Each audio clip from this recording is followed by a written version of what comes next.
Dieu puissant, il règne de son sein lieu avec sagesse, amour, et Dieu est un Dieu puissant, car Dieu est un Dieu puissant, il règne de son sein lieu avec sagesse, amour, et Dieu est un Dieu puissant. Il est le Seigneur, il n'en est pas d'autre, que l'on le sache, rien en dehors de Dieu, car Dieu est un Dieu puissant, il règne de son sein lieu avec sagesse, amour, et Dieu est un Dieu puissant. Dieu est un Dieu puissant. Dieu est un Dieu puissant.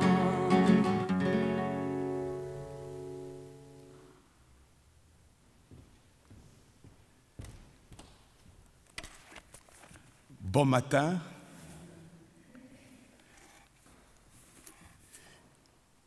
Nous avons la joie de célébrer cette Eucharistie pour vous que nous joignons par le truchement de la télévision.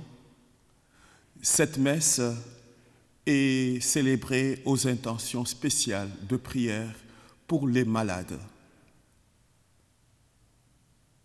Nous sommes rassemblés au nom du Père et du Fils et du Saint-Esprit. La grâce de Jésus le Christ notre Seigneur, l'amour de Dieu le Père et la communion de l'Esprit Saint soient toujours avec vous. Heureuse la personne qui entend la parole de Dieu et qui la met en pratique. Pour y accéder, pour nous y aider, implorons la miséricorde divine. Seigneur Jésus, ton évangile nous enseigne la bienveillance. Prends pitié de nous. Ô Christ, tu nous invites à renoncer à nos pratiques injustes. Prends pitié de nous. Seigneur, tu nous annonces le pardon et la vie éternelle. Prends pitié de nous. Que Dieu Tout-Puissant pardonne nos péchés, qu'il nous donne de nous attacher à lui, de maintenant et pour la vie éternelle. Disposons nos cœurs à la prière. Que ta grâce inspire et précède notre action, nous t'en prions, Seigneur, qu'elle la soutienne et l'accompagne pour que toutes nos activités prennent leur source en toi et reçoivent de toi leur achèvement. Par Jésus-Christ, ton Fils notre Seigneur, qui vit et règne avec toi dans l'unité du Saint-Esprit, Dieu pour les siècles des siècles.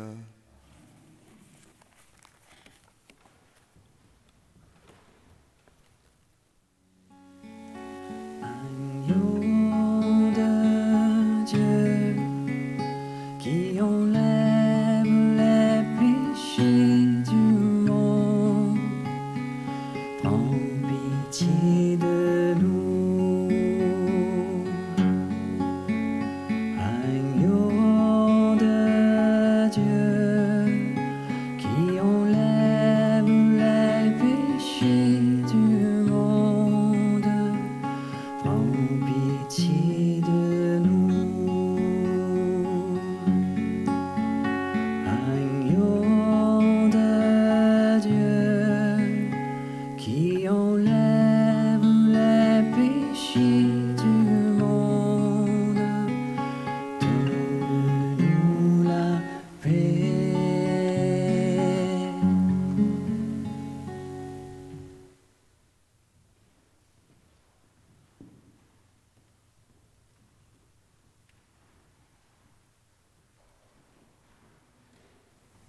Lecture du livre du Deutéronome. Moïse disait au peuple, « Vois, je mets aujourd'hui devant toi ou bien la vie et le bonheur, ou bien la mort et le malheur. Ce que je te commande aujourd'hui, c'est d'aimer le Seigneur, ton Dieu, de marcher dans ses chemins, de garder ses commandements, ses décrets et ses ordonnances. Alors tu vivras, il te multipliera. Le Seigneur, ton Dieu, te bénira dans le pays dont tu vas prendre possession. Mais si tu détournes ton cœur, si tu n'obéis pas, si tu te laisses entraîner à te prosterner devant d'autres dieux, à les servir, je vous le déclare aujourd'hui, certainement, vous périrez. Vous ne vivrez pas de longs jours sur la terre dont vous allez prendre possession, quand vous aurez passé le Jourdain. Je prends aujourd'hui à témoin contre vous le ciel et la terre. Je mets devant toi la vie ou la mort, la bénédiction ou la malédiction. Choisis donc la vie pour que vous viviez, toi et ta descendance, en aimant le Seigneur ton Dieu, en écoutant sa voix, en vous attachant à lui. C'est là que se trouve ta vie, une longue vie, sur la terre que le Seigneur a juré de donner à tes pères, Abraham, Isaac et Jacob. Parole du Seigneur. Répond du psaume. Heureux est l'homme qui met sa foi dans le Seigneur. Heureux est l'homme qui met sa foi dans le Seigneur. Heureux est l'homme qui n'entre pas au conseil des méchants, qui ne suit pas le chemin des pécheurs, ne siège pas avec ceux qui ricanent, mais se plaît dans la loi du Seigneur et murmure sa loi jour et nuit. Il est comme un arbre planté près d'un ruisseau, qui donne du fruit en son temps, et jamais son feuillage ne meurt. Tout ce qu'il entreprend réussira. Tel n'est pas le sort des méchants. Mais ils sont comme la paille, balayés comme le vent. Le Seigneur connaît le chemin des justes, mais le chemin des méchants se perdra. Le Seigneur, qui met sa foi dans le Seigneur.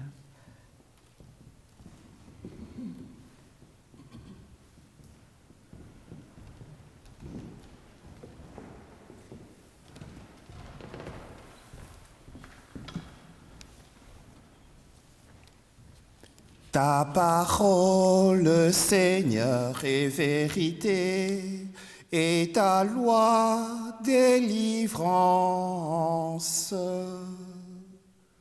Convertissez-vous, dit le Seigneur, car le royaume des cieux est tout proche.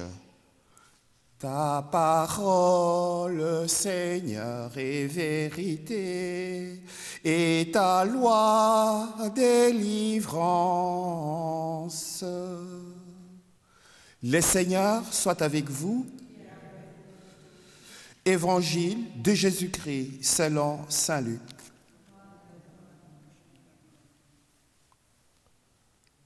En ces temps-là, Jésus disait à ses disciples: il faut que le Fils de l'homme souffre beaucoup, qu'il soit rejeté par les anciens, les grands prêtres et les scribes, qu'il soit tué et que le troisième jour, il ressuscite. Il leur disait à tous: celui qui veut marcher à ma suite, qu'il renonce à lui-même, qu'il prenne sa croix chaque jour et qu'il me suive. Car celui qui veut sauver sa vie la perdra, mais celui qui perdra sa vie à cause de moi la sauvera. Quel avantage un homme aura-t-il à gagner le monde entier s'il se perd ou se ruine lui-même? Acclamons la parole de Dieu.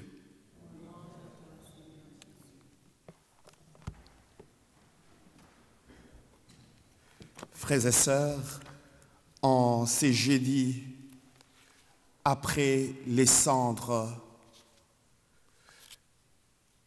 la parole de Dieu nous rappelle et nous invite à faire des choix, à choisir la vie. Toute notre vie consiste à faire des choix. Et le meilleur choix, le bon choix, suppose les risques.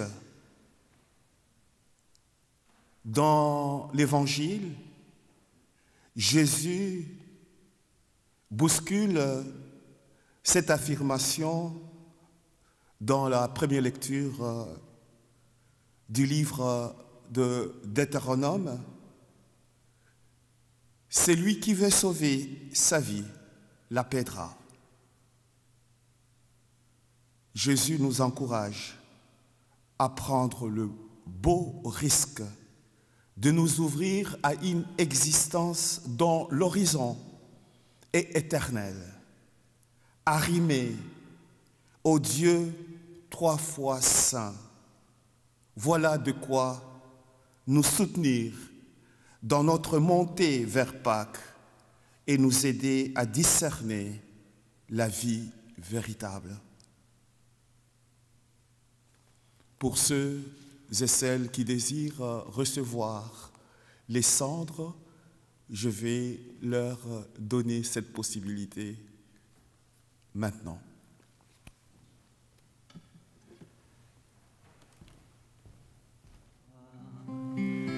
Jésus, roi des rois, qui mourut pour moi, je veux mourir avec toi,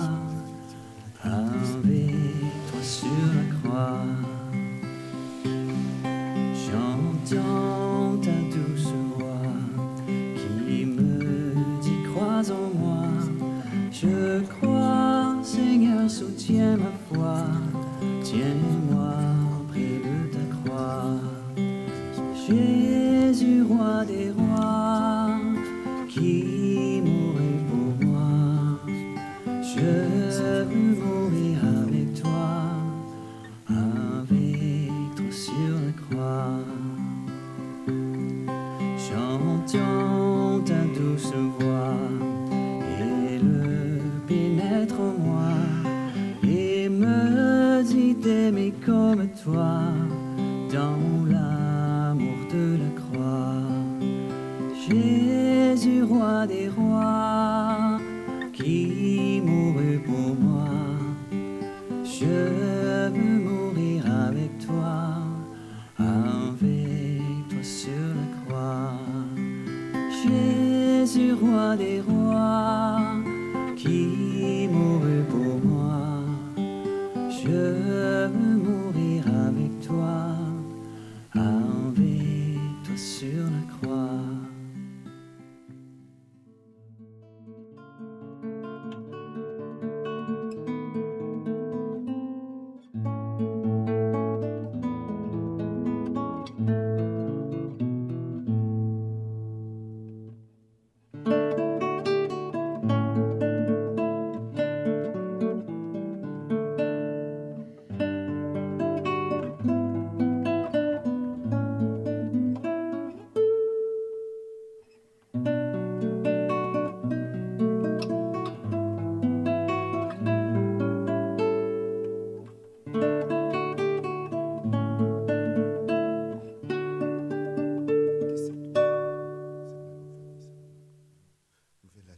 Vous êtes réunis à la divinité de celui qui a pris notre humanité.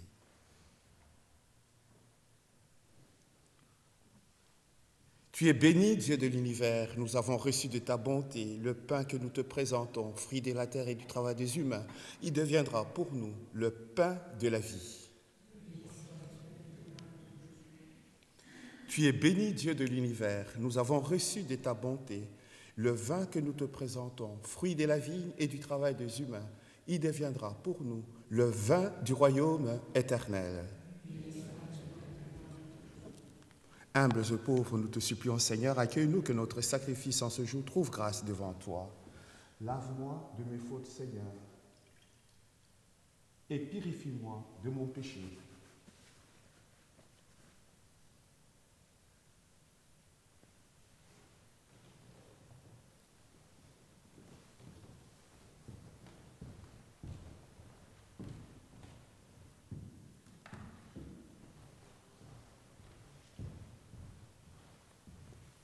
Prions ensemble, frères et sœurs, au moment d'offrir les sacrifices de toute l'Église. Regarde avec bonté, Seigneur, nous t'en prions, l'offrande que nous déposons sur l'autel qui t'est consacré, en nous procurant ton pardon, qu'elle serve à la gloire de ton nom, par le Christ notre Seigneur. Le Seigneur soit avec vous. Élevons notre cœur.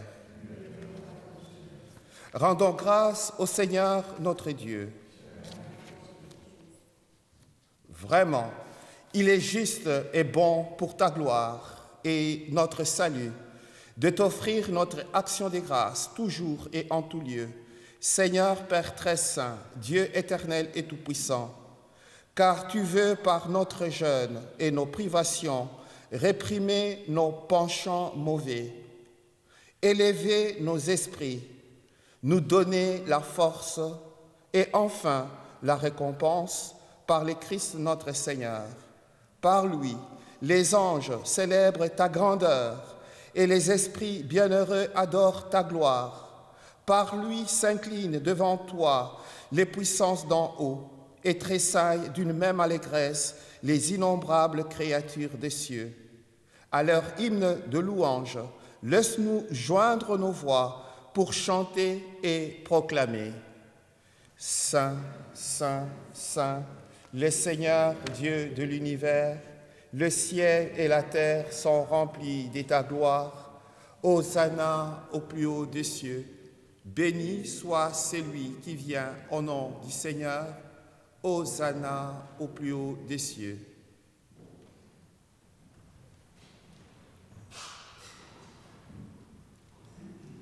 Toi qui es vraiment saint, toi qui es la source de toute sainteté, Seigneur, nous te prions. Sanctifie ces offrandes en répandant sur elles ton esprit, qu'elles deviennent pour nous les corps et le sang de Jésus, le Christ, notre Seigneur.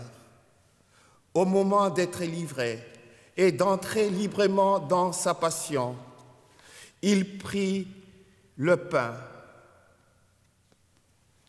Il rendit grâce, il le rompit et le donna à ses disciples en disant « Prenez et mangez-en tous, ceci est mon corps livré pour vous. »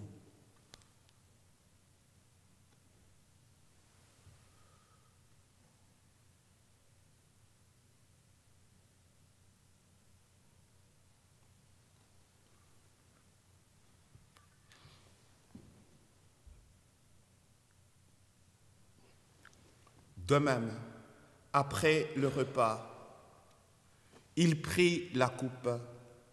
De nouveau, il rendit grâce et la donna à ses disciples en disant « Prenez et buvez-en tous, car ceci est la coupe de mon sang, le sang de l'alliance nouvelle et éternelle, qui sera versé pour vous et pour la multitude en rémission des péchés.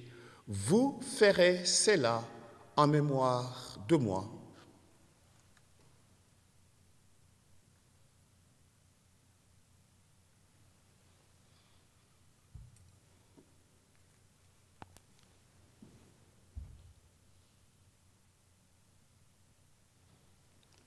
Il est grand le mystère de la foi. Nous proclamons ta résurrection. Nous attendons ta venue dans la gloire. En faisant ainsi mémoire de la mort et de la résurrection de ton Fils, nous t'offrons, Seigneur, le pain de la vie et la coupe du salut. Et nous te rendons grâce car tu nous as estimés dignes de nous tenir devant toi pour te servir. Humblement, nous te demandons qu'en ayant part au corps et au sang du Christ, nous soyons rassemblés par l'Esprit Saint en un seul corps. Souviens-toi, Seigneur, de ton Église répandue à travers le monde. Fais-la grandir dans ta charité, en union avec notre pape François, notre évêque, Monseigneur Alain, et tous les évêques, les prêtres, les diacres et tous tes enfants, peuple de Dieu. Souviens-toi aussi de nos frères et sœurs qui se sont endormis dans l'espérance de la résurrection. Et souviens-toi dans ta miséricorde de tous les défunts et défuntes. Gaston Lavallée, Jacques Nadeau et tous les êtres chers qui nous ont quittés, marqués par les signes de la croix. Accueille-le dans la lumière de ton visage, sur nous tous enfin, et pour toutes les personnes malades qui se sont recommandées à nos humbles prières et qui ont déposé leurs intentions sur l'autel au pied de la croix. Nous implorons ta bonté, permets qu'avec la Vierge Marie, la bienheureuse Mère de Dieu, avec Saint Joseph son époux, les apôtres, Saint Pierre, Saint Jean-Baptiste, Saint Frère André, Sainte Catherine, Sainte Thérèse de l'Enfant Jésus, le bienheureux Carlo, les bienheureuses Marie-Anne Blondin et Pauline, et tous les saints et saintes qui ont fait ta joie au long des âges, nous ayons part à la vie éternelle et que nous chantions ta louange et ta gloire par ton Fils Jésus le Christ.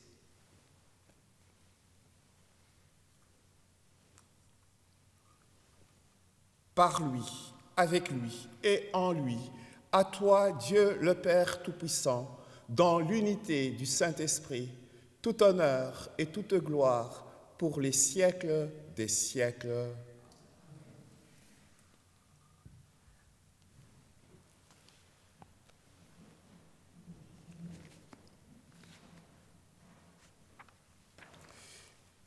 Unis dans le même esprit, nous pouvons dire avec confiance la prière que nous avons reçue du Sauveur.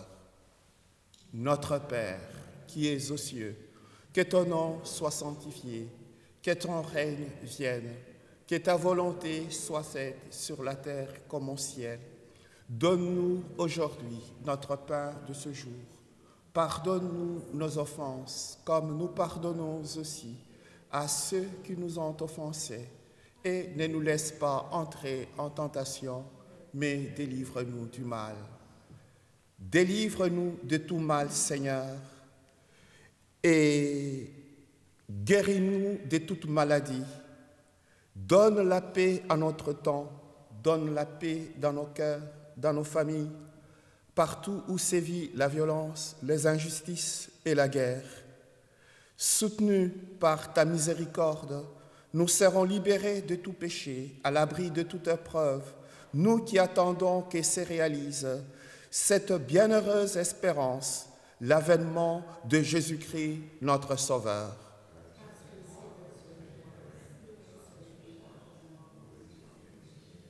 Seigneur Jésus-Christ, tu as dit à tes apôtres, « Je vous laisse la paix, je vous donne ma paix. Ne regarde pas nos péchés, mais la foi de ton Église, pour que ta volonté s'accomplisse. Donne-lui toujours cette paix et conduis-la vers l'unité parfaite, toi qui vis et règnes pour les siècles des siècles. » Que la paix du Seigneur soit toujours avec vous. Frères et sœurs, échangeons un signe de paix, de joie, de pardon, d'amour.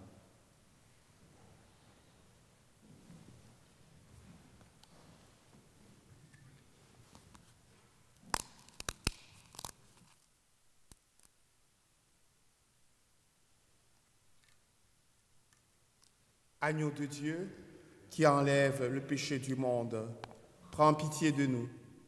Agneau de Dieu, qui enlève le péché du monde, prends pitié de nous.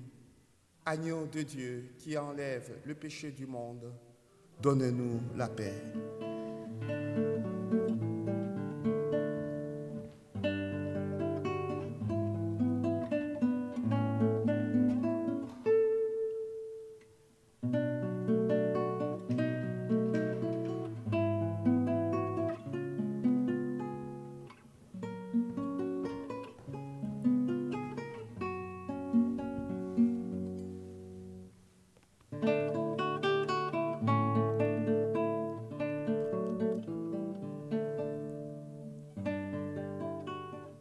Voici l'agneau de Dieu. Voici celui qui enlève le péché du monde. Heureux, heureuses les invités au repas de noces de l'agneau. Seigneur, je ne suis pas digne de te recevoir, mais dis seulement une parole et je serai guéri. Que le corps et le sang du Christ nous gardent pour la vie éternelle. Amen.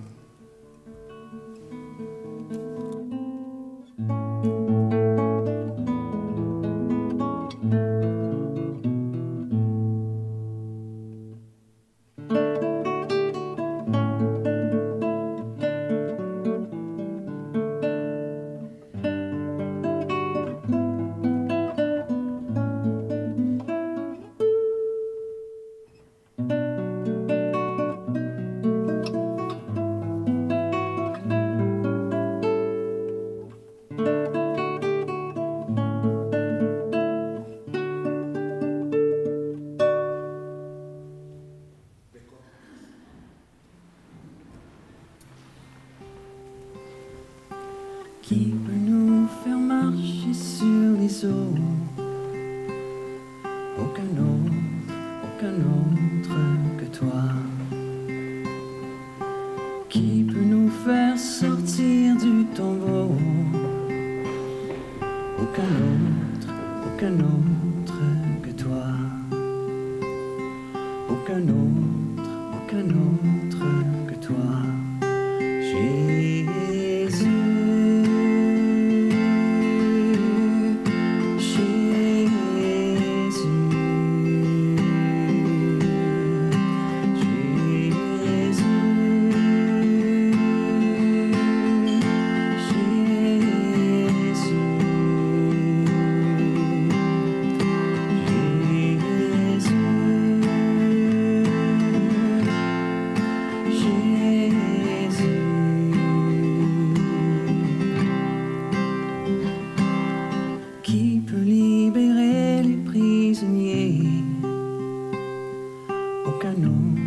Aucun autre que toi. Qui peut pardonner tous les péchés? Aucun autre que toi. Aucun autre que toi. Jésus.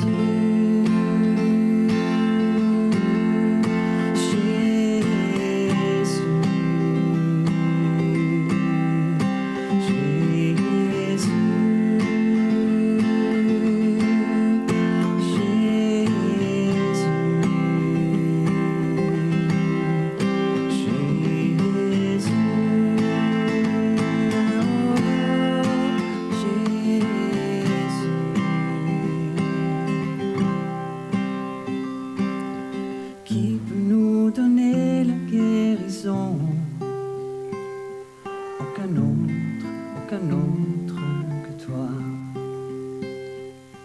Qui peut illuminer les nations? Aucun autre que toi. Aucun autre que toi. Jésus.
Disons ensemble la prière officielle pour le jubilé et l'année sainte.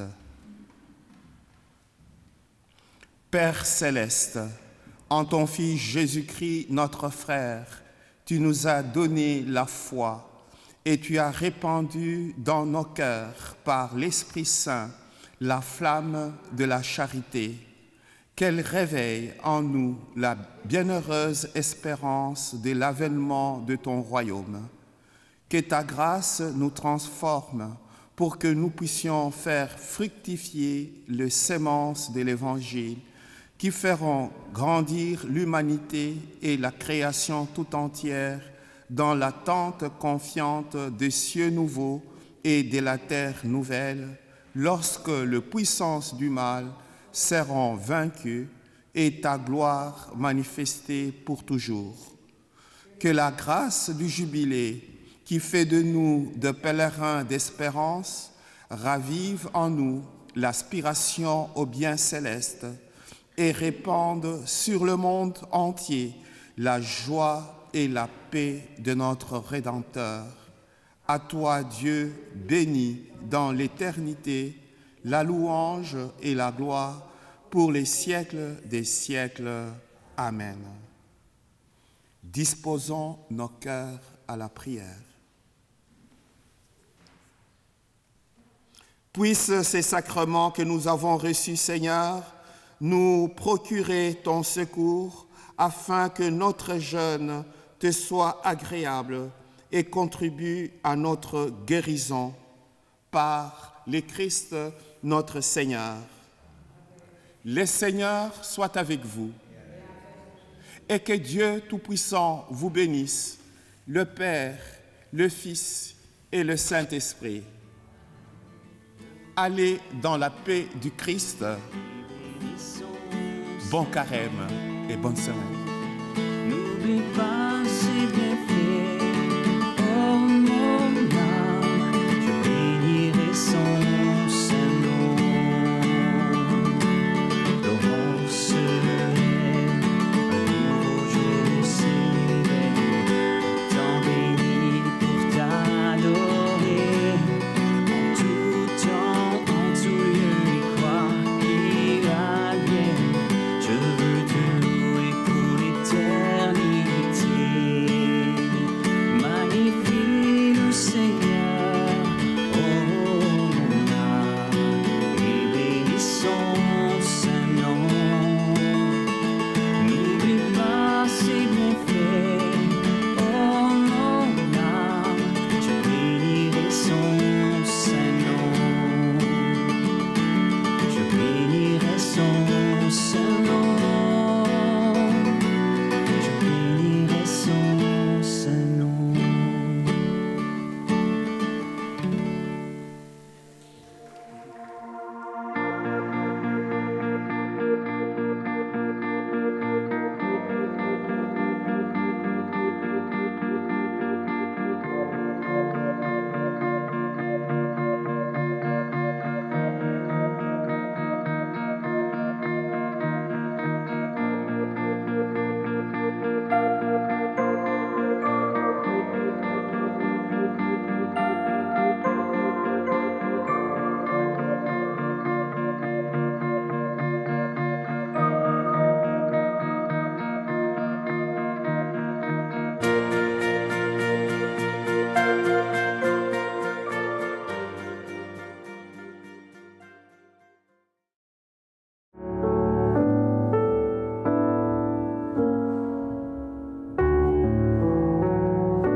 Alors, Philippe Liébert est un maître au Québec pour les sculptures. C'est un des plus grands.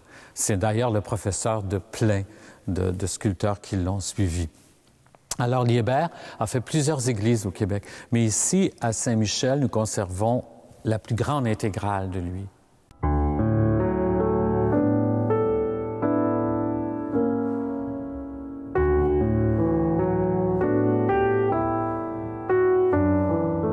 Alors, je vais vous montrer en premier l'œuvre principale de l'Église, qui est nulle autre, naturellement, que le maître-autel, qui se doit d'être une pièce très importante. C'est une œuvre d'art magnifique aux sculptures très, très fines. Alors, le maître-autel date de 1792. Alors, c'est une œuvre magnifique que Liébert a fait. Liébert aimait beaucoup les chérubins, alors on peut en observer plusieurs. Alors, la partie inférieure s'appelle le tombeau.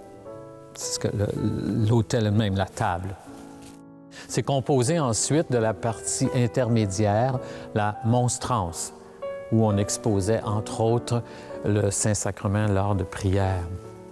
Et on peut voir tout en haut la gloire, où le triangle est écrit Dieu. Le soleil représente naturellement la gloire. Alors, si on observe de plus près, on y voit toutes les sculptures que Liébert y a fait. C'est très délicat. C'est sûr que les couleurs ne sont pas de lui. Probablement qu'au départ, c'était tout doré, comme la porte du tabernacle. Alors, on voit des feuilles d'acanthe, des feuilles de chêne. Si on monte un peu plus haut, on voit la porte du tabernacle, qui est les 7 sceaux. C'est tiré de l'Apocalypse. Dans la monstrance, à l'arrière de la grande croix, on peut voir le beau Dieu de Vaudreuil, l'Ecce Homo. On l'appelle ici, on l'a toujours appelé, le beau Dieu de Vaudreuil. Plus haut, comme je vous ai expliqué tantôt, la gloire. Les triangles représentent naturellement la Très Sainte Trinité. On peut voir aussi les chandeliers tout de bois et la croix que Liébert a faite en 1792.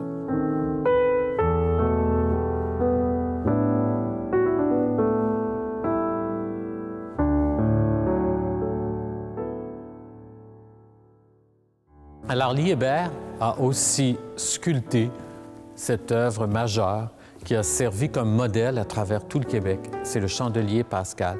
Le chandelier pascal, il représente la lumière du Christ.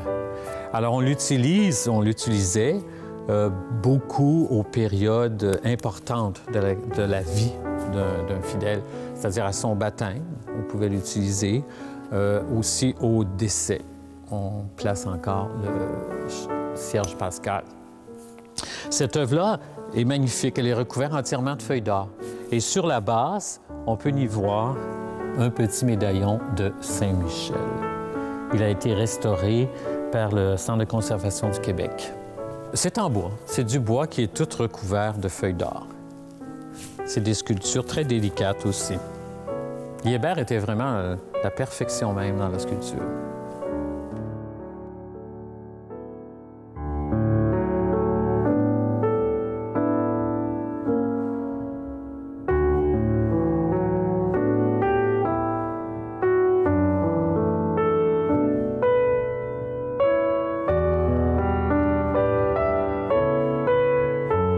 Alors, qu'est-ce qu'a fait Liébert pour nous également?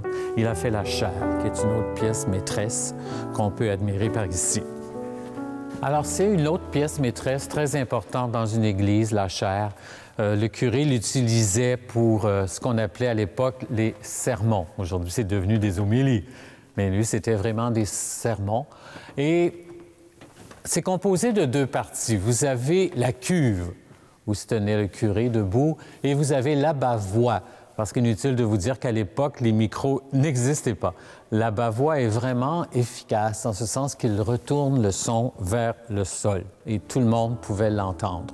C'est sûr que le curé, à cette époque-là, ne se gênait pas seulement pour faire parler de la parole de Dieu, mais pour sermonner, c'est le cas de le dire, aussi tous ses fidèles.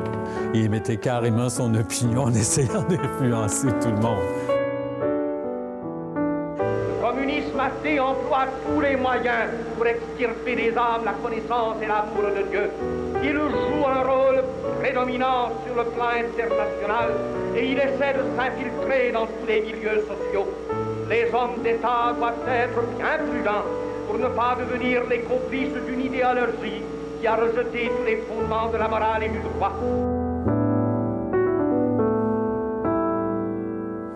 L'œuvre a exactement de même facture. On y retrouve les mêmes sculptures, les mêmes bandes décoratives.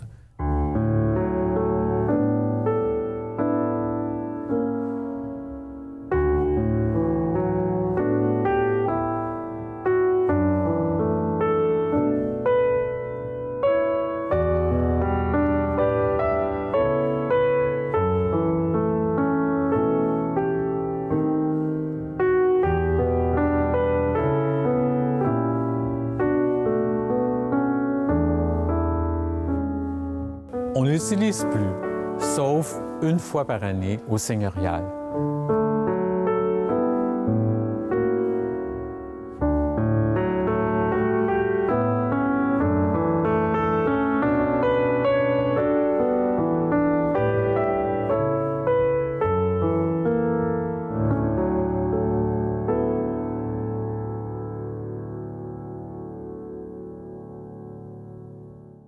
Ici Robert Payan. Je vous invite à nous suivre sur la télévision communautaire, c'est sur la télé, afin de découvrir les croix de chemin de la presqu'île de Vaudreuil-Soulanges. Pas les petites croix sur le bord des fossés, non, les grandes croix de 8 à 10 mètres avec les instruments de la Passion, qui ont des fois plus de 100 ans et qui ont toute une histoire en art populaire. Suivez-nous, on vous attend.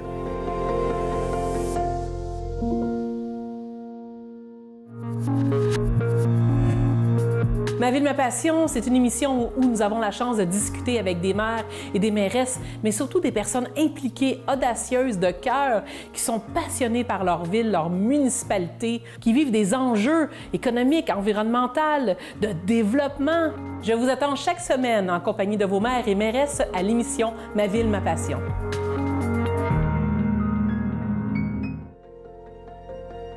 Cette semaine, je vous amène à Saint-Lazare découvrir 2 croix de chemin bien spéciales.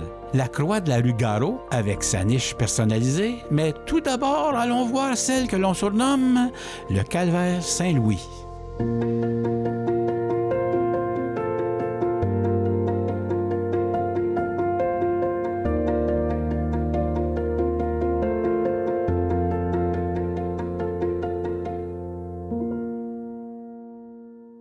Nous sommes présentement à Saint-Lazare, au coin de l'avenue Bédard et du chemin Saint-Louis, pour vous présenter le calvaire, et je ne sac pas là. C'est un calvaire parce qu'il y a un corpus, il y a un Jésus sur une croix qu'on va vous présenter. Mais pour nous présenter les détails de cette croix, j'ai pensé inviter nul autre que la vice-présidente de la Société historique de Saint-Lazare, Madame Annick Chevrier. Bonjour Robert. C'est un plaisir.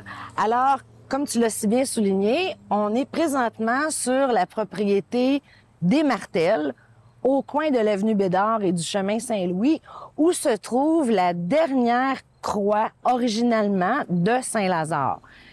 Comme tu disais si bien tantôt, ce n'est pas qu'une simple croix de chemin, ça représente un calvaire.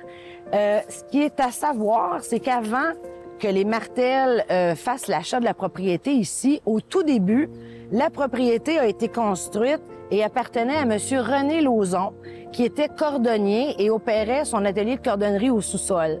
Moi, quand j'étais toute petite fille, je venais avec mon père et il faisait des miracles pour réparer nos bottes, bien sûr, mais aussi pour réparer nos attelages de chevaux. Alors, à l'origine, la maison, la propriété ici appartenait à M. René Lauzon. Ça a été vendu ensuite à la ferme Gérard Martel et Fils. Et ce que M. Martel me disait hier, depuis ces dernières années, la croix, le calvaire, est entretenu par la famille Martel, mais aussi par des citoyens, des membres de la communauté. Monsieur Martel me disait, écoute, Annick, l'an passé, il y a une dame qui est venue avec son pinceau, son pot de peinture pour repeindre le calvaire. Il y a des gens qui sont venus installer aussi un système d'éclairage à énergie solaire et très régulièrement, des gens viennent déposer des fleurs au pied du Christ.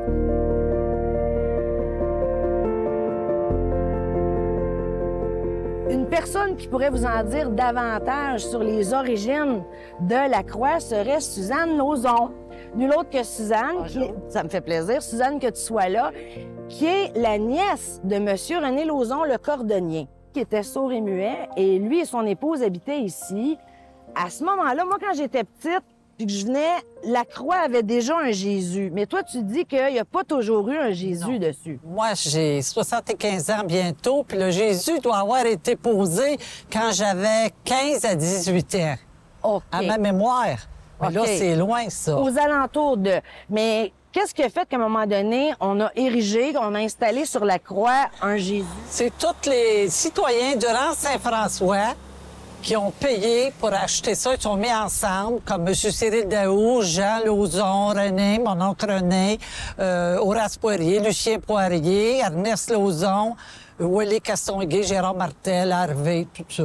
Bon, tous les gens là, du Oui. secteur parce qu'on appelait ça le coin Saint-François, Oui. ici à l'époque, Puis ils ça sont mis soutenait ensemble. tout ensemble, oui. Puis ce Jésus-là, il n'est pas en plâtre, il Non. est en métal. Il est en métal à peu près d'un demi-pouce d'épais parce que mon père l'a décroché avec un de mes cousins.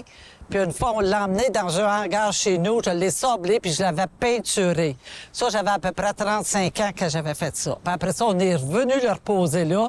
Puis là, ça a été vendu après ça à la Fève Martel. Puis là, bon, on s'en est pas occupé. Puis, juste par curiosité, le Jésus n'a pas toujours été blanc parce que tu m'as montré des vieilles photos, là. Originalement, il était de quelle couleur? Bien, il était comme brun, tu sais, avec le soleil, puis c'est du métal.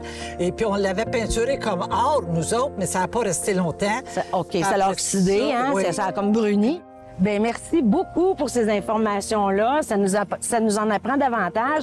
Surtout que cette croix-là est vraiment spéciale parce que c'est la dernière qui est originale de Saint-Lazare. Oui. Merci. Merci, Suzanne. Merci, Annick. Plaisir. Pour compléter, je vais quand même décrire un petit peu la croix, même si elle est très sobre.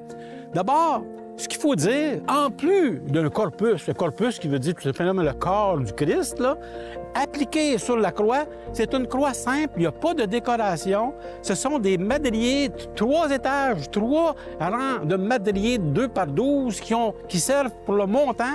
Et c'est le socle, c'est un socle particulier parce que tu as un socle en forme cruciforme, qu'on dit, en forme de croix. Et puis, de temps en temps, comme dit Suzanne Lauzon, les gens viennent porter un bouquet, un plat, quelque chose de fleuri pour maintenir en été là, la beauté du lieu. Et si on regarde d'en haut, il y a un appliqué qui est inscrit « Henri, Jésus de Nazareth, roi des Juifs ». Écrit en hébreu.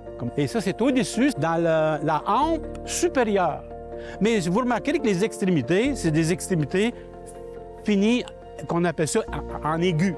Il n'y a pas de chanfreinage comme dans les autres croix. C'est ce qui est de particulier ici, elle est sobre. Alors, merci tout le monde d'être présent pour cette présentation. Merci. Et longue vie à un des deux. Oui. Une des 2 croix existantes.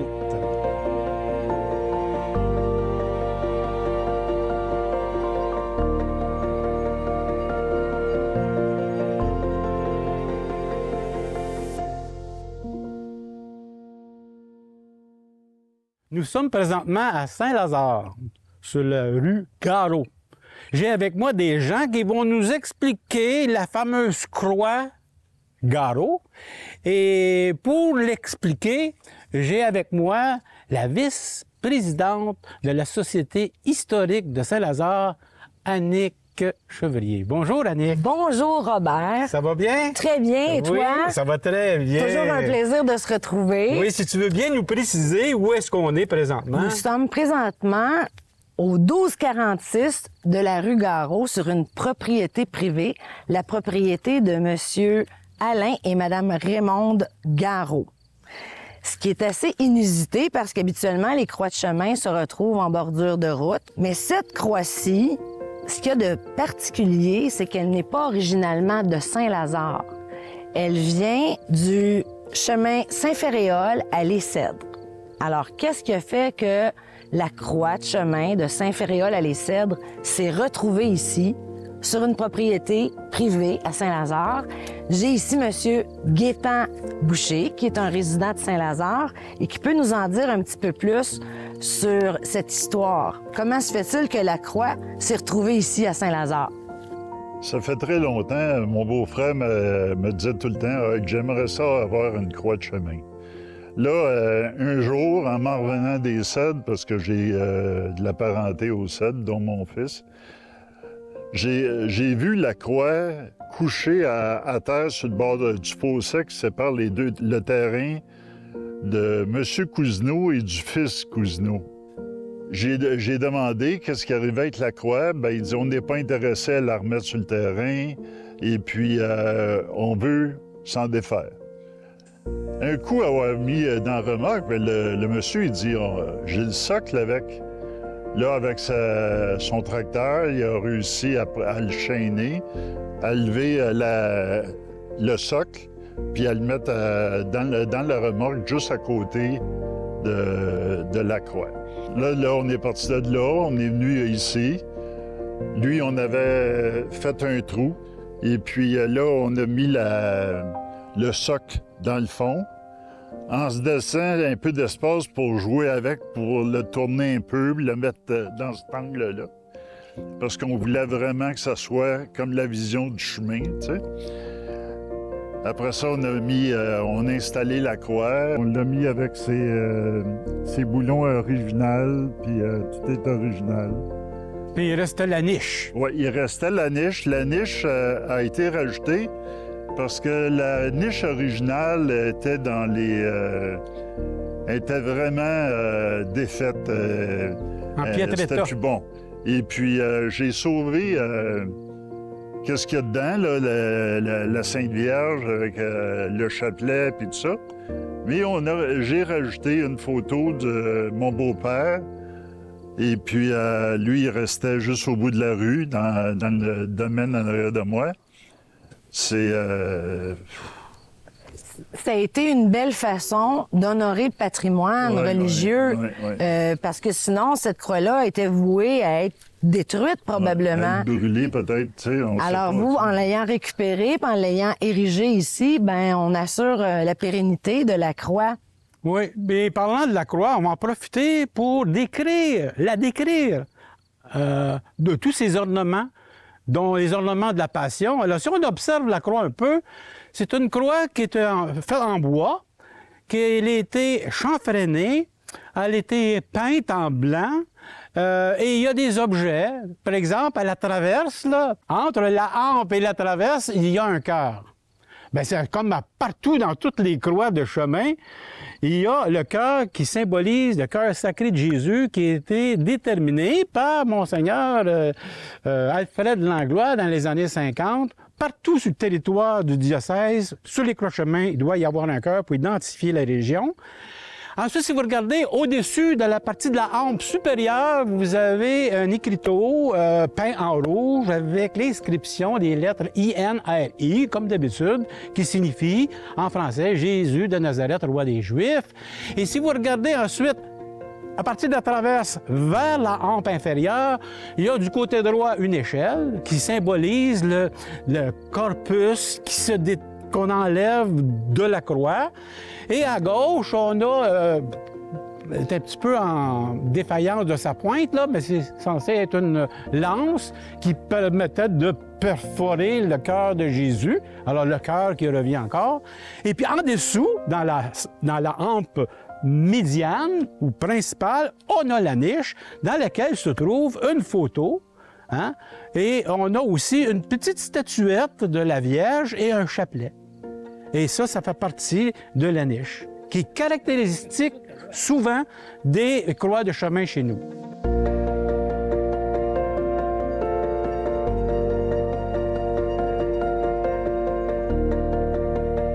Monsieur Boucher, originalement, quand vous avez récupéré la croix sur Saint-Féréol, est-ce que les ornements de l'échelle, de l'épée, de la niche étaient là, le Sacré-Cœur, l'inscription Henri?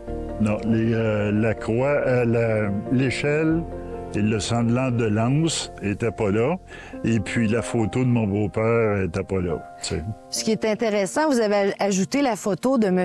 Roger Garot. D'ailleurs, la rue ici, la rue Garot, c'est une petite rue, il y a 4 maisons. Ce sont tous des membres de la famille Garot qui y habitent. Et le patriarche, M. Garot, on aperçoit tout au fond, derrière le lac, c'était sa terre, c'était les terres de M. Garot. Donc, c'est en sa mémoire et à son hommage que vous avez fait ça. C'est un beau geste. Alors, vous voyez, on vient de rencontrer la deuxième croix et la dernière croix qu'il y a sur le territoire de Saint-Lazare. Et je remercie Madame la vice-présidente Annick Chevrier et Monsieur Gaétan Boucher pour leurs explications. Et là-dessus, on vous dit, n'allez pas trop loin parce que la prochaine fois, on va vous en présenter une autre croix.